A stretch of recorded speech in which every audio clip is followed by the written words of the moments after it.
The Patriots have returned to the Super Bowl, a reality built upon the foundation of their 23-year-old quarterback who already performs with the poise of a seasoned veteran. Drake Maye amassed 4,394 yards and 31 touchdowns, all while maintaining a 72% completion rate. When the postseason arrived, the immense pressure did not diminish him, it refined him. The AFC Championship serves as definitive proof. There he goes. He can attempt to defeat him with his legs. Bean Chase moves to get outside. He has secured the first down. Oh, the Patriots are clear to make their arrangements for Santa Clara. This leads to the simple question on everyone's mind. When February 8th arrives and the stakes reach their absolute peak, can he maintain that composure? The answer resides much deeper in his past. It is found in how he was raised. Drake Maye grew up in Huntersville, North Carolina, the youngest of 4 children in a household where competition was not a passing phase. It was the prevailing atmosphere. Growing up, everything was sports. It revolved around sports right after school and my faith and playing anything and everything, and just fell in love with football. His father, Mark, had already navigated the life of a UNC quarterback. Consequently, conversations about football at home were not centered on abstract dreams. They were about specifics, footwork, decision-making, what was perceived, and what was overlooked. And when you are the youngest, a path is not simply offered to you. You must seize it for yourself. Being the youngest in a family of tremendously competitive kids, I think has served him well, because I think it forced him at an early age to be competitive. This is the origin of Drake's calm. It was born not from an easy existence, but from an environment where chaos was the standard backyard games, relentless challenges, the type of home where even a minor event could ignite a competitive fire, and suddenly the outcome mattered to everyone. He was brought up to understand how to compete without vocal declaration. By the time he entered high school, that silent intensity had become a public spectacle. Myers Park effectively became the arena Charlotte treated as its Friday night stadium. And the crowd's energy did not just follow Drake Maye, it was dictated by him. There was that fractional moment of silence preceding a long pass, and the ensuing roar when the ball landed in its intended location. He navigated this attention without any bravado. The truly remarkable element was how grounded he remained signing autographs, smiling through the Luke is better chants intended to unsettle him, and then immediately returning to his work as if he still carried the burden of proof for the household that shaped him. The game film validated the excitement. During his junior season, he accumulated 3,512 passing yards, 50 touchdowns, and only 2 interceptions, as Myers Park stormed to a 13-0 start while scoring points with methodical consistency. It was at this juncture that his story transcended local acclaim and evolved into a decision of national importance. Next Big 22 player to watch is a first in the 10-year history of the Big 22. He's the only quarterback to make the list, but he is more than deserving. By the time Drake Maye graduates, he might be the best quarterback in the country. Because when you appear that dominant on Friday nights, your next opponent isn't the defense. It is the choice of who will have the right to claim your talent. For a moment, the answer seemed elementary. Drake Maye had committed to Alabama, the institutional production line for quarterbacks, the program that reliably transforms 5-star recruits into scheduled NFL resumes. But recruitment is about more than a logo. It concerns timing, depth charts, and the quiet moments of clarity when you recognize that your ideal situation can become a logjam overnight.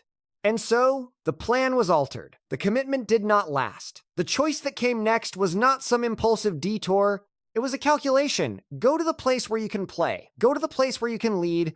Go to the place where you can truly become the quarterback, not merely the next name waiting behind another. Alabama was a great place to play football, and I like Coach Saban a lot, but I just think the way Carolina's got things going in state, something I didn't want to miss out, and I think we can do something special. That was the path that led him back into the family's sphere of influence at North Carolina, following his father to Chapel Hill, but with his own distinct objective: to get on the field quickly and seize control of his own narrative before it could be written for him. Because at UNC, he did not arrive as the heir apparent. He walked in behind an entrenched starter. The true measure of his character became whether his competitive nature could endure the act of waiting. In Chapel Hill, that required existing in Sam Howell's shadow for a year, absorbing the offense without receiving the acclaim. It meant compiling hours of film study, and proving that you were not a five-star talent defined by temperament, one who performs only when the cameras are present. What was it like learning behind Sam Howell? Yeah, I think it was a blessing. I think main thing about Sam was just, how he approached it. Every day, his preparation. This is where Drake's competitive drive surfaced in a manner that teammates still recount, the ping pong contests. It began as an innocuous way to pass the time, but it morphed into a nightly obsession with the scoreboard, play a game, lose by a single point, demand an immediate rematch, and refuse to concede when everyone else was ready for sleep. Drake is a competitor. I think that's the biggest thing that I like about Drake. I don't think he's scared of anything. He's a very confident guy, a great leader, and he just balls. The issue was never about ping pong. The issue was his fundamental intolerance for leaving a result unsettled. Then 2022 came, and all of that contained energy was finally given a field upon which it could be unleashed. He secured the starting position and instantly reconstructed UNC's season around the capabilities of his arm and his legs, producing 4,321 passing yards and 38 passing touchdowns, supplemented by 698 rushing yards and 7 rushing touchdowns, positioning him as the nation's leader in total offense. Maye, the play fake, to the end zone, touchdown, Tar Heels. His very first start established the pattern. 5 touchdown passes initiated a season that consistently produced moments of disbelief, such as the left-handed touchdown pass against Pitt. Got a throw and, oh my goodness, he threw it to the end zone and it's caught. Or the composed 2-point conversion to defeat Duke. Maye, the clap, he'll move the pocket to the right, will keep it and score. How about that? In those moments, he seemed less like a new starter and more like a quarterback who already understood the mechanics of an ending. And once scouts begin to regard you as a future top draft selection, the following season is no longer measured in highlights. It transforms into an examination of your response when the game becomes physical, disordered, and begins to demand a price. The year 2023 served a distinct purpose. It did not diminish his inherent talent, rather it compelled the emergence of the one trait that NFL franchises value above all others.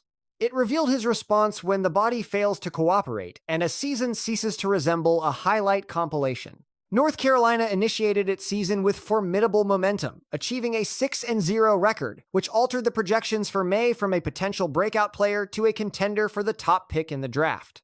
Is it conceivable that Drake Maye could be the first quarterback selected? Without any doubt. Then the ankle injury occurred. In that moment, the gravity of every throw intensified, not just mechanically within the pocket, but within the broader narrative. And here is Maye, under pressure, and brought down by Wilson. The football is out. This is the precise juncture where leadership is tested. While contending with his injury and facing a substantial halftime deficit in a rivalry contest, Maye never disengaged or showed signs of defeat.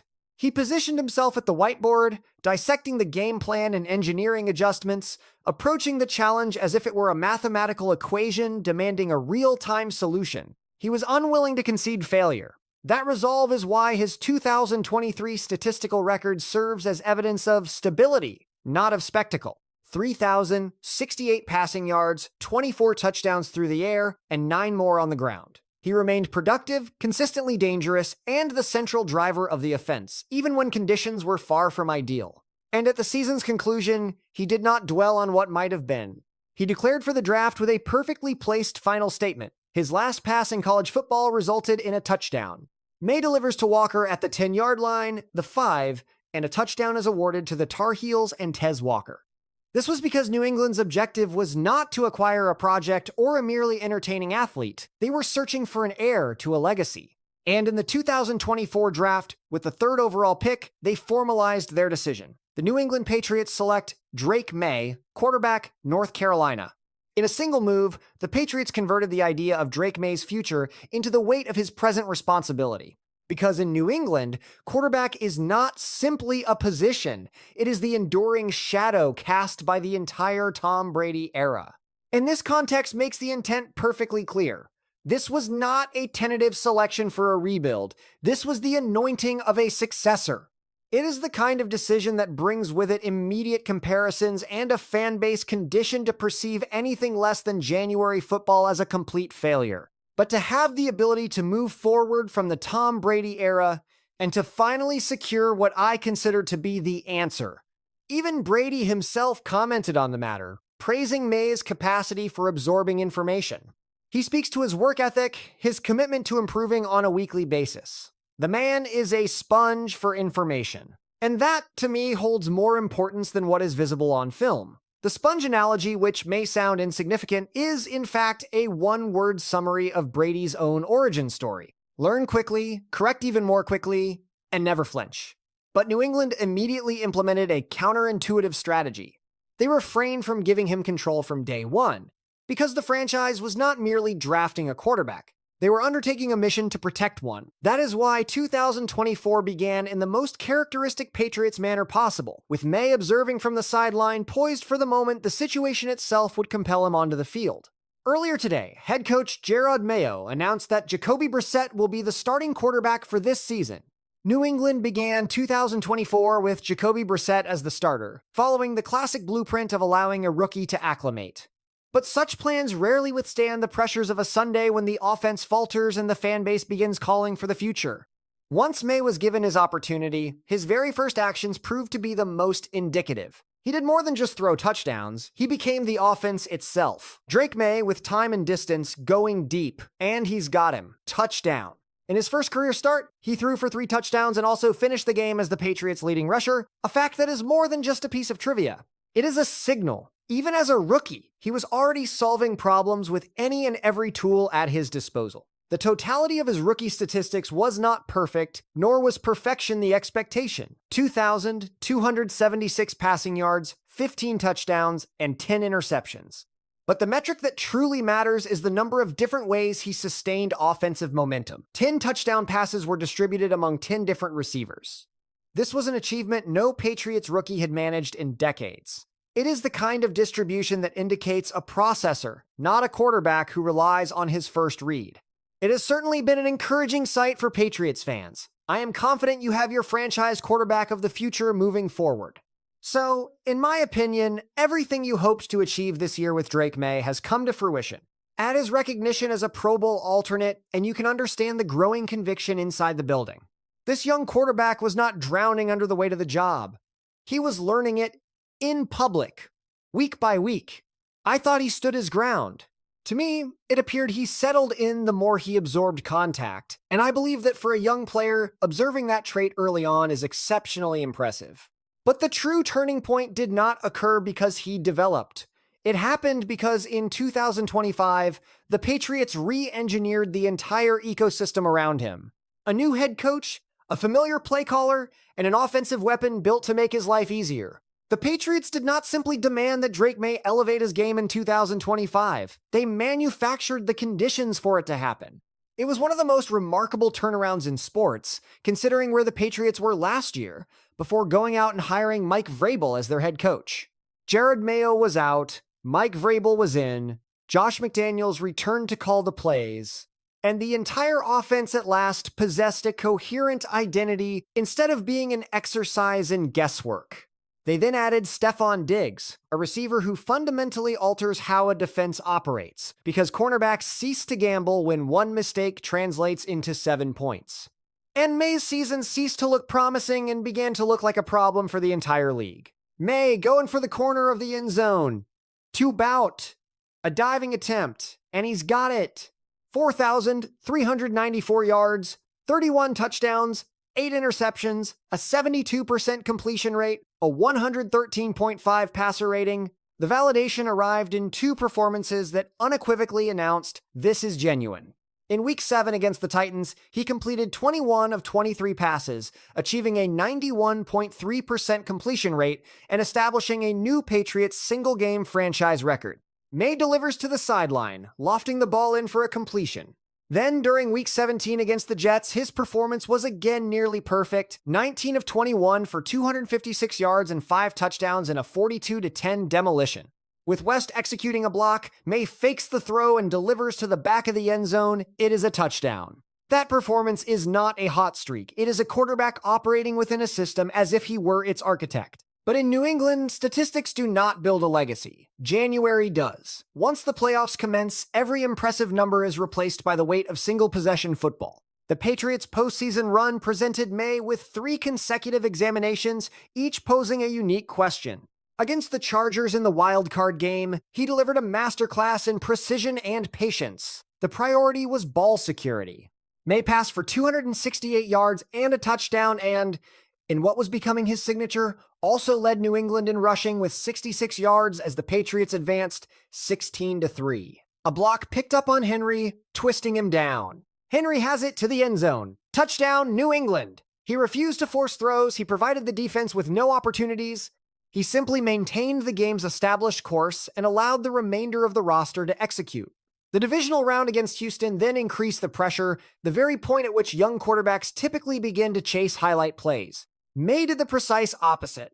He was lethally efficient in scoring territory, posting 179 passing yards and 3 touchdowns with 0 interceptions in a 28-6 victory that confirmed the Patriots as a serious title contender.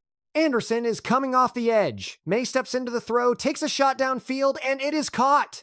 2 of those touchdowns originated from play-action passes to Hunter Henry. It is the brand of methodical football, taking what the opponent concedes, that ultimately breaks a defense's discipline. Afterward, a quiet statement from him revealed his entire mentality. I like our chances with those guys in the locker room. Not I, them. This set the stage for the AFC Championship in Denver, where the weather conditions effectively nullified the passing game. Snow, wind, and shrinking possessions devolved the contest into a battle of field position and patience. It was the kind of game that punishes a young quarterback for attempting to be a hero. So, Maye did not play hero ball. He played with control. Taking off is Maye, Drake Maye to the end zone for the New England touchdown. New England's only touchdown was a product of his legs, a rushing score in a contest where passing numbers were functionally irrelevant, as the aerial attack was erased by the weather. And then came the defining moment, the one that explains why he is credited with leading them there, even without gaudy yardage totals.